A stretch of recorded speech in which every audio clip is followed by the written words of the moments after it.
हिँडेर आउनुभयो हिँडेर अनि पसिनाले बगेको त्यो टी सर्ट निचारेर त्यहाँ राख्नु भएको छ सायद अब यो सुटिङ सिद्धिएपछि यो खोलेर त्यही लाएर पनि जानुहुन्छ होला अनि यही लगाएर जान्छु यही लाएर अब त यही लाएर जान्छु कुनै जिल्ला अब खास लिपुलेक लिम्पुधुरा मात्रै बाँकी छ होला यहाँले हिँड्न यहाँको नयाँ डेस्टिनेसन त्यो मात्र यो हिँडाइ अलिकति बुझाइदिनु दाइ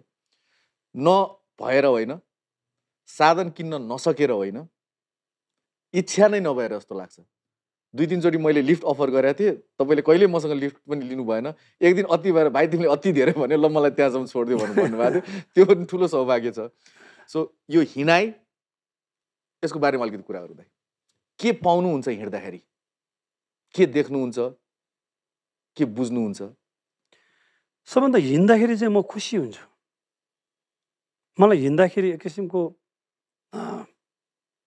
आनन्द लाग्छ र म सकिन्जेलसम्म हिँड्ने त हो नि एक दिन त म पनि नसक्ने नै हुन्छु नि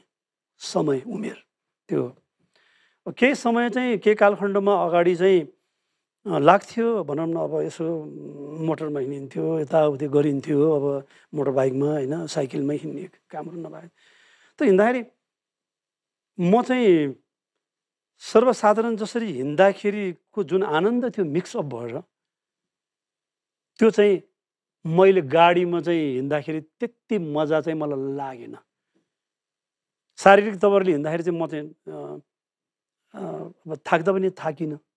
गाडीमा हिँड्दाखेरि अरूले चलाइदिने भयो चट्ट स्टार जसरी होइन हुने भयो यसो हेऱ्यो मान्छेहरू सबै देखिन्छन् बाहिर सबै देखिन्छ आफू भित्र कालो सिसाभित्र बसेर हिँड्दाखेरि